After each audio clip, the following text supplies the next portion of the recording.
Nommé vice-premier ministre, ministre en charge de la Défense nationale et des anciens combattants par ordonnance présidentielle numéro 24/039 du 28 mai 2024 portant nomination des membres du gouvernement, dirigé par Madame Judith Suminwa Tuluka, première ministre, Maître Guy Kabombo Modianvita est le 10e civil à occuper la tête de ce ministère. Il est arrivé au moment où le pays subit une guerre d'agression par le Rwanda. La délicatesse du travail qui allie contraintes sécuritaires et exigences de communication, le VPM de la Défense nationale et des anciens combattants est beaucoup moins présent aux médias, mais très actif sur terrain. Maître Guy Kabombo Modianvita incarne une nouvelle dynamique dans la mise en condition des FRDC, entraînant la redynamisation des forces armées de la République démocratique du Congo et l'amélioration des conditions de vie des militaires ainsi que de leurs dépendants. Ce qui s'inscrit en droite ligne de la montée en puissance des FRDC, vision du commandant suprême, Félix Antoine Tshisekedi Tshilombo, président de la République. Focus sur mission, Maître Guy Kabombo Modianvita poursuit le processus de réforme de l'armée congolaise, notamment par la rationalisation du cadre législatif et réglementaire, la redynamisation du dispositif de coopération militaire, mais également le renouvellement des équipements et infrastructures militaires en vue de renforcer les capacités opérationnelles des FRDC, gage d'une armée puissante.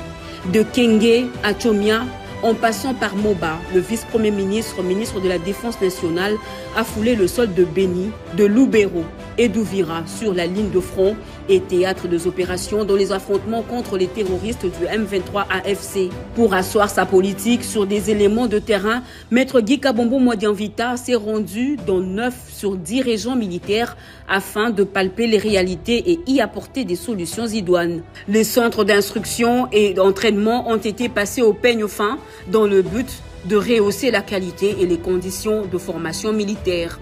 Résultat, relance des infrastructures militaires, modernisation des équipements de l'armée régulière. Pour faciliter la mobilité des FRDC, 2 avions de type Embraer 145 et Embraer 135 ont été dotés à l'état-major général et aux forces terrestres. Une première d'une série de 4 avions qui seront également dotés pour renforcer l'équipement de l'armée régulière et faciliter leur déplacement dans les zones opérationnelles. Nous avons une grande responsabilité qui nous est confiée par le président de la République, chef de l'État, son Excellence Félix Antoine Tshilombo, de réorganiser l'armée de notre pays. Et ce que nous sommes en train de faire, c'est exactement la mise en place du trinôme FEC. F comme formation, nous y sommes avec le chef d'état-major général, E comme équipement et C comme casernement. C'est dont nous sommes en train de nous atteler pour, dans les prochains mois, nous allons signer plusieurs contrats avec nos partenaires afin que ces trinômes voient le jour. Ce sont ces outils de travail qui nous sont confiés par le commandant suprême des forces armées de la République démocratique du Congo. Dans le Congo central, précisément à Boma, le numéro 1 de la défense nationale congolaise, jetant un œil attentif aux forces navales, a eu l'initiative de remettre à flot les vedettes de guerre, notamment V141 Ubangi et V142 Mbamu. Ces engins flottants, longtemps inactifs, sont désormais remis en exercice grâce à son impulsion. Il s'est livré à ce même exercice à Kalemi, dans la province du Tanganyika, où 4 navires militaires, notamment Mboko, Ubwari, P25 et Kamanyola, acquis depuis 1972, est tombé en panne en 1997, sont en voie d'être remis à flot après 28 ans d'immobilité grâce à Guy Kabombo Modianvita. Dans la relance des infrastructures, le VPM de la Défense nationale et des anciens combattants s'est impliqué dans la finition de la première phase du camp Kindofula à Mwanda, au Congo central. Cette première phase prend en compte 31 blocs qui accueillera 120 familles de troupes ainsi que 2 écoles primaires et secondaires. Déterminé à doter les FRDC des infrastructures de qualité, Maître Guy Kabombo Modianvita a impulsé l'acquisition de l'hôtel de la Défense dans la ville d'Issiro, dans la province de Haut-Uélé, un vrai bijou pour ces hommes qui servent sous le drapeau.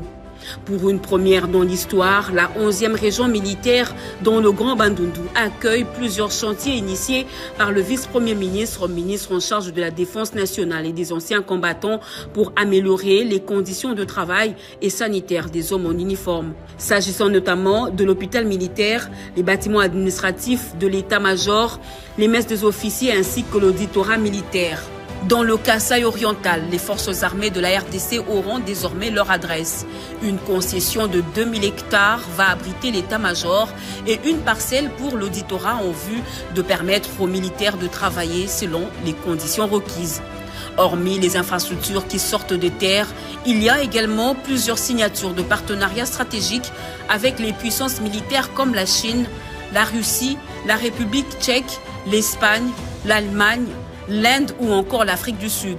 Au-delà des uniformes et armes, Maître Guy Kabombo Modianvita mise sur l'humain. L'amélioration des conditions de vie des militaires est son cheval de bataille. Des cantines militaires pour assurer la ration quotidienne des projets d'adduction d'eau, des hôpitaux militaires réhabilités, sans oublier les épouses des militaires qu'ils rencontrent régulièrement pour recueillir leurs doléances. Dans un contexte sécuritaire tendu dans la partie est de la RDC, le vice-premier ministre, ministre de la Défense nationale et des anciens combattants, a activement soutenu la campagne de mobilisation nationale lancée par le commandant suprême, chef de l'État, dans le cadre de l'effort de guerre. Il a pris le volant d'une campagne de recrutement massif des jeunes initiée en février 2025 dans le Grand Kasaï pour rajeunir les rangs des FARDC et renforcer leur effectif. Maître Guy Kabombo Modianvita, c'est l'image d'un commando civil au service de la nation. Un homme de terrain, de réflexion et d'action qui place l'honneur des militaires au cœur de la souveraineté nationale. Il est affectueusement appelé Yagi Modianvita.